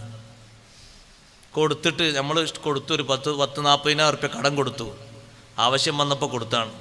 പിന്നെ മൂപ്പരത്ത് ഇങ്ങോട്ട് തരാനില്ല. സ്നേഹബന്ധം നല്ല നിൽക്കാണ്, നമ്മളെന്താ പറയേണ്ടത്? അത് വേണ്ട, ഞാൻ എനിക്ക് സംഭാവനയായിട്ട് തന്നിരിക്കുന്നു. അങ്ങനെ പറയാരെങ്കിലും? ഞാനത് എനിക്ക് തന്നതാണ്, സ്വതക്കായിട്ട് കൂട്ടിക്കോ, ഇങ്ങോട്ട് തരണം എന്നുള്ളവർക്കുള്ള വിഷമം, കടണ്ടല്ലോ എന്നുള്ള വിഷമമൊന്നും വേണ്ട. എന്തൊരു വിശാല മനസ്സാണത്. ആ കൊടുത്ത 40,000-ന്റെ പേരിൽ അല്ലാഹു തആല കൊടുക്കുന്ന ഒരു സുഖവും സൗന്ദര്യവും എത്രയാണ് സഹോദരങ്ങളെ. ഈ 10 സഹോദരങ്ങളും വീട്ടിൽ കൊണ്ടുപോയപ്പോൾ അവർ വന്നപ്പോൾ യൂസുഫ് നബി അലൈഹിസ്സലാം അവരോട് ചോദിച്ചു, നിങ്ങൾ വാപ്പാക്ക് 10 ആള് മാത്രമാണ് ഉള്ളത്? അല്ല, ഞങ്ങൾ 10 ആള് മാത്രമല്ല ഉള്ളത്, പിന്നെ ഞങ്ങൾക്ക് ഒരു സഹോദരൻ ഉണ്ടായിരുന്നു, ചെറുപ്പത്തിൽ ആളെ കാണാതായിപ്പോയി. ആളായി ചോദിക്കുന്നവർക്കറിയില്ല, കാണാതായിപ്പോയി. പിന്നെ ആ സഹോദരൻ്റെ ഒരു സഹോദരൻ കൂടി ഉണ്ട്, വീട്ടിലുണ്ട്. നിങ്ങൾ അടുത്ത വരെ വരുമ്പോൾ റേഷനൊക്കെ തരണമെങ്കിൽ ആ സഹോദരനെയും കൂട്ടി വരണം. വരൂലേ? ആ വരും. അപ്പോൾ 11 ആൾക്കുള്ളത് കൊണ്ടുപോകാലോ. ആ ശരി, കൊണ്ടുവരാം. ബാപ്പാനോട് ഞങ്ങൾ പറഞ്ഞു നോക്കട്ടെ. വീട്ടിൽ പോയി ഇവർ കെട്ടയിച്ച് നോക്കുമ്പോൾ തന്നെ ആദ്യം തന്നെ ഉപ്പാനോട് എന്താ പറഞ്ഞത്? രാജാവ് നല്ല രാജാവാന്നുള്ള തെളിവെന്താ പറഞ്ഞത്? ഹാദിഹി ബിലാത്തുനാ റുദ്ദത്തിലൈന. നോക്ക്, നമ്മൾ കൊണ്ടുപോയ ആ വസ്തുക്കളുടെ വില, ഈ റേഷനുള്ള സംഖ്യ ഒന്നാകെ ഇങ്ങോട്ട് തിരിച്ചു തന്നിട്ടുണ്ട്. നല്ല രാജാവാണ് രാജാവ്. സ്നേഹം ഉണ്ടായിട്ടില്ലെങ്കിൽ തിരിച്ചെന്ന് എല്ലാവർക്കും ഇങ്ങനെ കൊടുക്കണ്ടോ? നല്ല രാജാവാണ്. അതുകൊണ്ട് സഹോദരനെ വിട്ടുതരണം. ഈ സംഖ്യ കൂടി ഇനിയും ഈ സംഖ്യ കൊണ്ടുപോയിട്ട് വാങ്ങാലോ. അപ്പൊ നമുക്ക് ഏറെ റേഷൻ വാങ്ങാൻ പറ്റും. നിങ്ങൾ വാപ്പ വിട്ടുതരണം. ആ ബാപ്പയിൽ നിന്ന് നമ്മൾ പഠിക്കേണ്ട ഒരു പാഠമുണ്ട്. ആ ബാപ്പ അപ്പയും മക്കളെ വിശ്വാസത്തിലെടുത്തു, അല്ലേ? ഇന്ന് ബാപ്പാര് ഒരിക്കൽ സമ്പത്തിൻ്റെ ഒരു വിഷയം മക്കളിൽ നിന്ന് പറ്റിപ്പോയാൽ പറയും, ആ ഒരിക്കൽ ഒരു ചതി നിന്നോട് എനിക്ക് പറ്റിയിട്ടുണ്ട്, ഇനി ആ മരിക്കും വരെ അത് പറ്റൂല, മരിക്കും വരെ അതില്ല, വിശ്വസിക്കൂല. അങ്ങനെ പറയരുത്. വിശ്വാസത്തിൽ എടുത്തിട്ടല്ലേ ആ മക്കളോട് പറഞ്ഞത്. നിങ്ങൾക്ക് ഞാൻ വിട്ടുതരും. നിങ്ങളെല്ലാവരും 10 ആളും കൂടി എൻ്റെ കൈ പിടിച്ചിട്ട് പറയണം, എന്തെങ്കിലും ആപത്ത് വന്നാൽ പിന്നെ എല്ലാവരും പോകും. അങ്ങനൊന്നും സംഭവിച്ചിട്ടില്ലെങ്കിൽ തിരിച്ചു കൊണ്ടുവരും. വേറെ വിഷയങ്ങളൊന്നും ഉണ്ടായിട്ടില്ലെങ്കിൽ എല്ലാവരും കൈ പിടിച്ച് പറയും. എല്ലാവരും പറഞ്ഞപ്പോൾ അല്ലാഹു അലാ മാ നഖൂലു വക്കീൽ, നമ്മൾ ഈ പറഞ്ഞതിൻ്റെ പേരിൽ അല്ലാഹു തആലാനെ ഏൽപ്പിച്ച് നിങ്ങൾ കൊണ്ടുപോയിക്കോളി എന്ന് പറഞ്ഞു. കണ്ടോ, ഒരിക്കൽ എനിക്ക് അബദ്ധം പറ്റിയിട്ട് നീ ഞങ്ങളെ വിശ്വസിക്കൂലെന്നല്ല, പിന്നെയും വിശ്വാസത്തിൽ എടുത്തിട്ടല്ലേ ആ മക്കളെ കൂടെ വാപ്പ താമസിച്ചത്. ഇന്നങ്ങനെ ആൾക്കാർ പറയാം. എന്നോടൊരാൾ പറഞ്ഞു, ഉസ്താദേ ഒരിക്കൽ മോൻ്റെ അടുത്ത് കാശ് കൊടുത്തു. എന്തിന്? ഒരു കച്ചവടം നടത്താൻ. അവൻ അതിനേക്കാളും വലിയ കടാക്കി വന്നു. ഇപ്പോൾ അങ്ങനെ നാട്ടിൽ ഈസ്റ്റ് വെസ്റ്റ് ആയിട്ട് നടക്കണം. ഈസ്റ്റ് വെസ്റ്റ് എന്ന് പറഞ്ഞതല്ലേ, കിഴക്കോടും പടിഞ്ഞാട്ടും അങ്ങനെ നടക്കന്നെ. വേറെന്താ പണി? കടലിട്ടിയ കടലിൽ തിന്നും, വേറൊരു പണിയില്ല. തെക്കും വടക്കും അങ്ങനെ നടക്കന്നെ, പടിഞ്ഞാറും തെക്കുമായിട്ട് വേറൊരു പണിയില്ല. അവനങ്ങനെ നടക്കുന്നുണ്ട്, ഒരു പണിയില്ല, ഒരു ജോലിയിൽ ഏൽപ്പിക്കാനും തോന്നണില്ല. ഒരിക്കലും അബദ്ധം സംഭവിച്ചാണ്, ഇനി എന്നിൽ നിന്ന് സംഭവിക്കൂല. അവൻ അങ്ങനെ നടന്നാലും കുഴപ്പമില്ല, മരണം വരെ അങ്ങനെ പോയാലും കുഴപ്പമില്ല. ഞാൻ പറഞ്ഞു, അങ്ങനെ ചെയ്യരുത്. നിങ്ങളെ മകന് പുരോഗതിപ്പെട്ട് നല്ലൊരു ജീവിതം നിങ്ങൾ ആഗ്രഹിക്കുന്നില്ലേ? ആഗ്രഹിക്കുന്നുണ്ട്. ഒരബദ്ധം തുടക്കത്തിൽ സംഭവിച്ചെഴുതിയിട്ട് എപ്പോഴും അങ്ങനെ ആയിക്കൊള്ളുന്നുണ്ടോ? ഇല്ലല്ലോ. വിശ്വാസത്തിലെടുത്ത് ഉപദേശിച്ച് കൂടെ ഒരാളും കൂടി നിർത്തിക്കൊടുത്ത് ആളെ നന്നാക്കണം, നല്ല ജീവിതം കൊടുക്കണം, നല്ല സെറ്റപ്പ് കൊടുക്കണം. എല്ലാ കാലത്തും അയാൾ മോശമാകട്ടെ എന്ന് കരുതിയാൽ നിങ്ങൾക്കല്ലേ നഷ്ടം? നിങ്ങളെ മോനല്ലേ ആ നഷ്ടപ്പെട്ടു പോകുന്നത്. അങ്ങനെ ചിന്തിക്കരുത്. അങ്ങനെ ഒരു പ്രതിരോധ ചിന്ത, ഒരു പ്രതിലോമ ചിന്തയാണ് നമ്മുടെ മനസ്സിൽ പെട്ടെന്ന് കയറി വരിക. അത് ഈ ബന്ധം തകർക്കാൻ പിശാച് ചെയ്യുന്നൊരു പണിയും കൂടിയാണ്. അവൻ ഏറ്റവും നല്ല പണിയാണ്. നല്ല അടുപ്പുള്ള ഭാര്യയും ഭർത്താവാണെങ്കിൽ ഇതെങ്ങനെങ്കിലും ഒന്ന് പിരിയാൻ വേണ്ടി നോക്കും. നല്ല സ്നേഹത്തോടെ നടക്കുന്ന മക്കളും ബാപ്പയാണെങ്കിൽ ഇവിടെ എങ്ങനെങ്കിലും ഒന്ന് പിരിയാൻ വേണ്ടി നോക്കും. അതവൻ്റെ ഒരു സ്വഭാവമാണ്. ഏതെങ്കിലും ചാൻസ് കിട്ടിയാൽ ആ ചാൻസ് ഉപയോഗപ്പെടുത്തും. ഈ 10 മക്കളെയും വിശ്വാസത്തിലെടുത്തിട്ട് വാപ്പ സഹോദരനെ പറഞ്ഞേക്കുന്നു, മകനെ ബിന്യാമീനെ വിട്ടുകൊടുക്കുന്നു. പക്ഷേ ആ മക്കളോട് സ്നേഹത്തിന്റെ കുറവുണ്ടോ? ഇല്ല. നേരത്തെ എൻ്റെ യൂസുഫിനെ കൊണ്ടുപോയി നഷ്ടപ്പെടുത്തി എന്നതുകൊണ്ട് ഈ മക്കളോട് ബന്ധത്തിനും സ്നേഹത്തിനും കുറവുണ്ടോ? ഇല്ല. രണ്ടാമത് 11 മക്കളും പോകുമ്പോൾ ഉപ്പാന്റെ വർച്ചിൽ കണ്ടില്ലേ നിങ്ങൾ? ഉപ്പ മക്കളോട് പറയുന്ന സ്നേഹത്തിന്റെ ഉപദേശം കേട്ടില്ലേ? യാ ബനിയ ലാ തദ്ഖുലൂ മിൻ ബാബിൻ വാഹിദിൻ വദ്ഖുലൂ മിൻ അബ്വാബിൻ മുതഫർരിഖാ. മക്കളെ, ആ കൊട്ടാരത്തിന് വ്യത്യസ്ത കവാടങ്ങളുണ്ട്. നിങ്ങൾ ഓരോരുത്തരും ഓരോന്നിലൂടെ പോയിക്കോളി. ഒക്കെ ഒരേ സാദൃശ്യമാണ്. നോക്കിയാൽ 10 ആളും കൂടി ഒറ്റ കവാടത്തിലൂടെ കടക്കരുത്. കാരണം കാണുന്ന ഏതെങ്കിലും ഒരാൾ അവൻ്റെ കറാമത്തിൻ്റെ കണ്ണോട് ചിലപ്പം പറയും, ഇപ്പം 11 ഒരു പരേന്നാ, അപ്പോൾ എത്ര റേഷൻ കൊണ്ടുപോകല്? പിന്നെ ആ കൊണ്ടുപോകാനും കഴിയില്ല, കുട്ടികൾക്ക് വരാനും കഴിയില്ല, ചിലപ്പോൾ നടക്കാനും കഴിയില്ല. അങ്ങനെ ഉണ്ടല്ലോ ഒരു വലി അല്ലേ? ആ വലി ഉണ്ട്, പലർക്കും പരിചയം ഉണ്ടാവില്ല. ആന്ന് പറഞ്ഞിട്ട് വേഗം ആ വലി, ഒരു നിയമത്ത് കാണുന്ന സമയത്തുള്ള ഒരു അജബിൻ്റെ വലി, അത് വേണ്ട അൽഹംദുലില്ലാ എന്ന് പറഞ്ഞാൽ മതിയല്ലോ. പക്ഷെ ചിലർ പറയും, ഈ 10 ഒരു പറയുന്ന നോക്കി, ഒക്കെ ഒരേ മോഡൽ, ഒക്കെ ഒരേ വാപ്പാൻ്റെ മക്കളാ തോന്നുന്നുണ്ട്. കണ്ടാ അങ്ങനെ തോന്നും. നിങ്ങൾ വ്യത്യസ്ത കവാടങ്ങളിലൂടെ കടക്കണം. ആ ഉപ്പാൻ്റെ ഒരു സ്നേഹം നോക്ക് നിങ്ങൾ. ലാ തദ്ഖുലൂ മിൻ ബാബിൻ വാഹിദ് വദ്ഖുലൂ മിൻ അബ്വാബിൻ മുതഫർരിഖ. വ്യത്യസ്ത ഗേറ്റിലൂടെ കടക്കണം കൊട്ടാരത്തിലേക്ക്. ഒരേ വാതിലിലൂടെ എല്ലാവരും കടക്കരുത്. അങ്ങനെയും കൂടി സ്നേഹോപദേശം കൊടുത്തിട്ട് ആ മക്കളെ വിടുന്നത്. മക്കൾ പോയി രണ്ടാമത്തെ റേഷൻ വാങ്ങി തിരിച്ചു വരുന്ന സമയത്ത് 2-3 ആളുകൾ അവിടെ തന്നെ നിന്നു. ഞങ്ങൾ പോരുന്നില്ല, ഇനി വാപ്പാന് മുഖം കാണാൻ കഴിയൂല. ബിന്യാമീനാണെങ്കിൽ യൂസുഫ് നബി അലൈഹി സ്വലാം സഹോദരനാന്നും പറഞ്ഞ് ഇവിടെ നിർത്തി പരിചയപ്പെടുത്തി കൊടുത്തു. പേടിക്കണ്ട, ഇന്നി അന അഖൂക ഫലാ തബ്തഇസ് ബിമാ കാനൂ യഫ്അലൂൻ. അവർ ചെയ്തതിൻ്റെ പേരിൽ ഒരു വിഷമം വേണ്ട, ഞാൻ സഹോദരൻ യൂസുഫാണ്, കുറേ കാലം മുമ്പ് കണ്ടതാണ്, നമ്മൾ കണ്ടിട്ടിപ്പോൾ വർഷങ്ങൾ കുറേയായില്ലേ. യൂസുഫാണ് ഞാൻ. നിന്നെ ഇവിടെ നിർത്താനുള്ള ചില കൗശലങ്ങളൊക്കെ ഞാൻ ചെയ്യും, സങ്കടപ്പെടരുത്, നമുക്ക് ഒരുമിച്ച് ഇവിടെ നിൽക്കാം. ഇത് രണ്ടും ഒരു ബാപ്പക്കും ഒരു ഉമ്മക്കുള്ള, ഉമ്മയും ബാപ്പയും ഒത്ത സഹോദരങ്ങളാണ് യൂസുഫ് നബി അലൈഹി സ്വലാമും ബിന്യാമീനും. ബാക്കിയുള്ള 10 ബാപ്പത്തതാണ്, ഉമ്മത്തതല്ല. ഉമ്മ വേറെ. ബാപ്പി ഉമ്മയൊത്തത് ഒരേ ബാപ്പക്കും ഉമ്മക്കാവുമ്പോൾ ബന്ധം കൂടുതലുണ്ടാകുമല്ലോ. ആ നിലക്ക് അവിടെ നിർത്തി. ഇവർ വീട്ടിൽ പോയിട്ട് എന്ത് പറയും? അവർ പറയാനുള്ള പറച്ചിൽ ബാപ്പാനോട് പറഞ്ഞു, ഉപ്പാ നിങ്ങളെ മകൻ കളവ് കേസിൽ അവിടെ കുടുങ്ങിയിട്ടുണ്ട്, മോഷണക്കേസിൽ കൊട്ടാരത്തിൽ പിടിക്കപ്പെട്ടു പോയിട്ടുണ്ട്, വന്നിട്ടില്ല. അപ്പോഴും ഉപ്പ പറഞ്ഞ മറുപടി എന്താണ്? ബൽ സവ്വലത് ലക്കും അൻഫുസുകുൻ അംറാ ഫസബ്റുൻ ജമീൽ. നിങ്ങൾക്ക് ചില കാര്യങ്ങളൊക്കെ തോന്നിയത് നിങ്ങൾ പറഞ്ഞു, നിങ്ങൾ ചെയ്തു. ഞാൻ അല്ലാഹുവിൻ്റെ മാർഗത്തിൽ നല്ല ക്ഷമ സ്വീകരിക്കുകയാണ്. അസല്ലാഹു അൻ യഅതിയനി ബിഹിം ജമീഅ. അവരെല്ലാവരെയും അല്ലാഹു തആല എനിക്ക് നൽകും. അള്ളാഹു എനിക്ക് തരാതിരിക്കില്ല, അവരെല്ലാവരെയും അള്ളാഹു എനിക്ക് തരും. എന്നിട്ടും വീട്ടിലുള്ള മക്കളോട് മൂന്നാമതും പറഞ്ഞു, മക്കളെ നിങ്ങൾ പോകണം, എന്നിട്ട് യൂസുഫ് നബിയെയും സഹോദരനെയും നിങ്ങൾ അന്വേഷിക്കണം, നിങ്ങൾ നിരാശപ്പെടരുത്, നിങ്ങൾ മിസ്റിലേക്ക് പോകണം, എവിടെയാണോ ഉള്ളത് പോയി അന്വേഷിക്കണം. മൂന്നാമത്തെ വരവിലാണ് ഇവരെല്ലാവരും വന്ന് റേഷൻ വാങ്ങാൻ വേണ്ടി വന്നപ്പോ വേണ്ടത്ര കാശ് അവരെ കയ്യിലില്ല, കയ്യിലുള്ളത് തന്നെ പഴകിയതാണ്. പലരും പറഞ്ഞു അസീസ് രാജാവിനോട്, ഞങ്ങൾ വല്ലാത്ത വിഷമത്തിലാണ്, വരൾച്ചയിലാണ്, ഞങ്ങളിതാ ആരും പെട്ടെന്ന് എടുക്കാത്ത നാണയങ്ങളുമായിട്ടാ വന്നിരിക്കുന്നത്, ഞങ്ങൾക്ക് ഇവിടുന്ന് ഭക്ഷണം വേണം, ഭക്ഷ്യധാന്യങ്ങൾ കൊണ്ടുപോകണം, നിങ്ങൾ ഞങ്ങൾക്ക് ധർമ്മം തരണം എന്ന രീതിയിൽ അവർ ഉപദേശിച്ചപ്പോ, അവർ പറഞ്ഞപ്പോ 10 ആളെയും ഒരുമിച്ച് കൂട്ടിയിട്ട് യൂസുഫ് നബി അലൈഹിസ്സലാം ചോദിച്ചു, ഹൽ അലിംതും മാ ഫഅൽതും ബി യൂസുഫ വ അഖീഹി ഇദ് അൻതും ജാഹിലൂൻ. വിവരമില്ലാത്ത കാലത്ത് നിങ്ങൾ എന്നെയും എൻ്റെ സഹോദരനെയും ചെയ്തത്, യൂസുഫിനെയും യൂസുഫിന്റെ സഹോദരനെയും ചെയ്തത് ഓർമ്മയുണ്ടോ? അവർ ചോദിച്ചു, ഇന്നക ലഅൻത യൂസുഫ്, നിങ്ങളാണോ ആ യൂസുഫ്? ഞങ്ങളന്ന് കൊട്ടാരത്തിൽ ബാപ്പയുടെ സവിധത്തിൽ നിന്ന് അടർത്തിയെടുത്തിട്ട് കൊല്ലണമോ വേണ്ടേ എന്നുള്ള തീരുമാനം 2 പക്ഷമായി നിന്നപ്പോ അതേ സഹോദരൻ മൂത്ത ആള് പറഞ്ഞു, കൊല്ലണ്ട, കിണറ്റിലേക്ക് വലിച്ചെറിയാമെന്ന്. ആ തീരുമാനപ്രകാരം കിണറ്റിൽ കൊണ്ടുപോയിട്ട് യൂസുഫ് നിങ്ങളാണോ?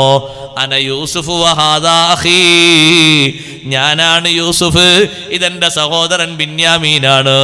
അവര് പറഞ്ഞു, ഞങ്ങൾ ഒരുപാട് തെറ്റുകുറ്റങ്ങൾ ചെയ്തു പോയി, ബാപ്പയോട് ഞങ്ങൾ എത്രയോ കള്ളം പറഞ്ഞു പോയി, നിങ്ങളെ വിഷയത്തിൽ എന്തൊക്കെയോ ഞങ്ങൾ തീരുമാനിച്ചു പോയി, അതുകൊണ്ട് ലാ തസ്രീബ അലൈക്കുമുൽ ലൗം, തെറ്റുകുറ്റങ്ങൾ ഏറ്റു പറഞ്ഞ സമയത്ത് നിങ്ങൾ പേടിക്കണ്ട, ഞാനിവിടെ ജയിലിലിട്ട് നിങ്ങളെ ശിക്ഷിക്കാനൊന്നും പോകുന്നില്ല, നിങ്ങളോടൊരു പ്രതികാരവും എനിക്ക് തീർക്കാനില്ല. യഗ്ഫിറുല്ലാഹു ലക്കും വഹുവ അർഹമുർ റാഹിമീൻ, അള്ളാഹു നിങ്ങൾക്ക് മാപ്പ് തരും, അല്ല നിങ്ങൾക്ക് പുറത്തു തരട്ടെ. അള്ളാഹു അർഹമുർ റാഹിമീനാണല്ലോ, എല്ലാവർക്കും കാരുണ്യം വിശാലമായ അർത്ഥത്തിൽ ചെയ്യുന്നവനല്ലേ. 10 സഹോദരങ്ങൾക്കും മാപ്പ് ചെയ്തു കൊടുത്തുകയാണ്. സ്വന്തം ബാപ്പയെ ഉമ്മയെ കാണാൻ കഴിയാതെ പലപ്പോഴും സഹോദരങ്ങളെ പൊട്ടക്കിണറ്റിന്റെ ഉള്ളിൽ കഴിഞ്ഞിട്ട്, പിന്നെ അടിമച്ചന്തയിൽ താമസിച്ചിട്ട്, കൊട്ടാരത്തിൽ വന്നു കഴിഞ്ഞിട്ട്, ജയിലിലും താമസിച്ചിട്ട് വർഷങ്ങൾ എണ്ണി നീങ്ങിയില്ലേ. അവരോട് ചോദിച്ചു, ഉപ്പാന്റെ ഹാലെന്താണ്? ഉപ്പാക്ക് വല്ലാത്ത ക്ഷീണമാണ്, കാഴ്ചക്ക് സാരമായ പരിക്ക് പറ്റിയിട്ടുണ്ട്. കുപ്പായം മൂരിക്കൊടുത്തുകൊണ്ട് ഉപ്പാന്റെ മുഖത്ത് കൊണ്ടുപോയിട്ടിട്ട് കുടുംബങ്ങൾ മൊത്തം ഇങ്ങോട്ട് കൊണ്ടുവരണം, ഇവിടെ താമസിക്കാം. യൂസുഫ് നബി അലൈഹിസ്സലാം ആ സഹോദരങ്ങൾക്ക് മാപ്പ് നൽകി. അവരതാ വീട്ടിൽ പോയിട്ട് ബാപ്പാനോട് പറഞ്ഞു, ഉപ്പാ, യൂസുഫ് നബിയെയും സഹോദരനെയും ഞങ്ങൾ കണ്ടെത്തിയിട്ടുണ്ട്, ഞങ്ങൾ നിങ്ങളോട് ഒരുപാട് അബദ്ധങ്ങൾ ചെയ്തു പോയിട്ടുണ്ട്, ഇസ്തഗ്ഫിർ ലനാ ദുനൂബനാ ഇന്നാ കുന്നാ ഖാതീൻ. അബദ്ധം ചെയ്തിട്ട് തിരുത്താൻ വരുന്ന മക്കളെ ബാപ്പമാരെ ആട്ടിയോടിക്കരുത്, ഉമ്മമാരെ ആട്ടിയോടിക്കരുത്. പൊരുത്തം ചോദിച്ച് വരുമ്പോ പഴയകാലത്തെ നഷ്ടം ആലോചിച്ചിട്ട് പഴയകാലത്തെ കഥ പറഞ്ഞിട്ട് പിന്നെയും അവരെ വിഷമത്തിലാക്കരുത്. മാപ്പ് തരണം ബാപ്പാ, അബദ്ധങ്ങൾ ഒരുപാട് ചെയ്തു പോയി. നിങ്ങൾക്ക് ഞാൻ മാപ്പ് തരൂല എന്നല്ല വാപ്പ പറഞ്ഞത്, നിങ്ങൾക്ക് വേണ്ടി ഞാൻ എൻ്റെ റബ്ബിനോട് ഒരു സമയം ദ്വാരക്കാൻ വേണ്ടി ഞാൻ നിശ്ചയിക്കുന്നുണ്ട്. സൗഫ അസ്തഗ്ഫിറു ലക്കും റബ്ബി. ഇതുപോലത്തൊരു വെള്ളിയാഴ്ച രാവ്, ഇതുപോലത്തൊരു വെള്ളിയാഴ്ച രാവ് അത്തായത്തിൻ്റെ നേരത്ത് എഴുന്നേറ്റ് ആ ഉപ്പ ദുആ ചെയ്തു, അള്ളാഹുവിനോട് കെഞ്ചി ചോദിച്ചു, എൻ്റെ മക്കൾക്ക് നീ മാപ്പ് കൊടുക്കണേ അല്ലാ, അബദ്ധങ്ങളാണ് അവരിൽ നിന്ന് സംഭവിച്ചത്, മാപ്പ് കൊടുക്കണം, അവരെ നന്നാക്കണം. ബാപ്പ ദ്വാരക്കുമ്പോൾ പിന്നിൽ നിന്ന് മക്കളൊക്കെ ആമീൻ ആമീൻ ആമീൻ എന്ന് പറയുന്നുണ്ടായിരുന്നു. നിങ്ങൾ ചരിത്രം പരിശോധിച്ചു നോക്കൂ, ആ 10 മക്കളും ഈ 2 മാപ്പും കിട്ടിയ ശേഷം ജീവിതം നന്നാക്കിയിട്ട് ഔലിയാക്കളെ കൂട്ടത്തിൽപ്പെട്ടിട്ടാണ് അവർ മരിച്ചുപോയത്. മാപ്പിൻ്റെ സൗന്ദര്യം ഇത്രയും വലുതാ. സ്വന്തം മക്കൾക്ക് ബാപ്പമാർ മാപ്പ് കൊടുക്കണം, ഭർത്താവിന് ഭാര്യയും ഭാര്യയ്ക്ക് ഭർത്താവും മാപ്പ് കൊടുക്കണം. എന്തെങ്കിലും ഒന്ന് സംഭവിച്ച സംഭവം എപ്പോഴും ഉണ്ടോ മനസ്സിലിങ്ങനെ മായാതെ? യാസീനെന്ന് ചോദിച്ചാൽ ഇപ്പോൾ ഫുള്ള് ഓതാൻ കിട്ടിയോണമെന്നില്ല, പക്ഷെ അത് ചോദിച്ചാൽ അതിൻ്റെ കറക്റ്റ് പറഞ്ഞൊരു ഒരു അർഫ് മാറ്റം ഉണ്ടാവില്ല. അപ്പോൾ കേൾക്കുന്ന ആൾ പറയും ഭയങ്കര ഓർമ്മശക്തിയാണ്, 92 എന്ന്. ഓർമ്മശക്തി ആയതുകൊണ്ടല്ല, അത് മനസ്സിൻ്റെ കുടിലമായ അവസ്ഥ കൊണ്ടാണ്. ആ ഓർമ്മശക്തിക്ക് ഏറ്റവും ഓർമ്മ വരേണ്ടത് ആയത്തും ഹദീസല്ലേ, അതൊന്നും ഓർമ്മ ഉണ്ടാവില്ല. ആ യാസീൻ തന്നെ ഓർമ്മ ഉണ്ടാവില്ല, ചിലപ്പോൾ അലന്തറ കൈഫ് തന്നെ ഓർമ്മ ഉണ്ടാവില്ല. പക്ഷെ ഇത് കറക്റ്റ് ഓർമ്മയാണ്. അതിനാ അത് വിട്ടേക്കണം എന്ന് പറഞ്ഞത്. മാപ്പ് കൊടുത്തു, ഒരു ശിക്ഷ എടുത്തില്ല. സ്വന്തം ബാപ്പയായ യാക്കൂബ് നബി അലൈഹിസ്സലാമിനെ യൂസുഫ് നബി അലൈഹിസ്സലാം കാണുന്നത് നോക്ക്, നിങ്ങൾ ചരിത്രം പരിശോധിച്ചു നോക്കി, 80 വർഷത്തിന് ശേഷമാണ്. 1-2 അല്ല, 80 വർഷത്തിന് ശേഷം. എന്നിട്ടും ആ സഹോദരങ്ങൾക്ക് മാപ്പ് കൊടുത്തില്ലേ? അവർക്ക് സൗജന്യ റേഷൻ കൊടുത്തില്ലേ? 70 ആളുകളാണ് കുടുംബസമേതം വരുന്നത്. പിന്നെ 2 ദിവസം കഴിഞ്ഞിട്ട് വരുന്നത് 70 ആളുകളാണ് കൊട്ടാരത്തിലേക്ക് വരുന്നത്. അവിടെ പോയി സ്വീകരിച്ചവരെ കൂട്ടിക്കൊണ്ടുവന്നു. ഇത്രയും മക്കൾക്ക് മാപ്പ് കൊടുത്തിട്ട് ബന്ധം നന്നാക്കിയ യാക്കൂബ് നബി അലൈഹി സ്വലാമിന് അല്ലാഹു തആല ആ മക്കളെ നല്ല അവസ്ഥയിൽ കണ്ടിട്ട് ജീവിക്കാൻ അള്ളാഹ് വീണ്ടും ആയുസ് കൊടുത്തു, 25 കൊല്ലം കൂടി. നമ്മൾ പഠിക്കേണ്ട പാടാണിത്. ആ മക്കൾക്ക് മാപ്പ് കൊടുത്തിട്ട് അത്താഴത്തിന്റെ നേരത്തെ എൻ്റെ മക്കളെ നന്നാക്കണേ അല്ലാ. അവരെന്നോട് പറഞ്ഞ കളവാണ്, ശരിയാ, നിന്നോടും ഒരുപാട് അബദ്ധങ്ങൾ അവർ ചെയ്തിട്ടുണ്ട്, പുറത്തു കൊടുക്കണം എൻ്റെ മക്കൾക്ക്. അല്ലാഹുവിനോട് കെഞ്ചി ദുആ ചെയ്തപ്പോ ആ ദുആ അല്ലാഹു സ്വീകരിച്ച് ആ മക്കളെ മുഴുവനും സ്വാലിഹീങ്ങളിൽ അല്ലാഹു പെടുത്തിയിട്ട് അത് കണ്ട് ആസ്വദിക്കാൻ, സന്തോഷത്തോടെ ജീവിക്കാൻ യാക്കൂബ് നബി അലൈഹിസ്സലാമിന് അല്ലാഹു ആയുസ് നീട്ടിക്കൊടുത്തു. കൊട്ടാരത്തിൽ 25 വർഷം മക്കളോടൊപ്പം ബാപ്പ താമസിച്ചു. പേരക്കുട്ടികളും മൊത്തം നാട്ടിൽ നിന്ന് വന്നത് 70 പേരാണ്. യൂസുഫ് നബി അലൈഹിസ്സലാം സന്തോഷത്തോടെ ജീവിച്ചുപോയി.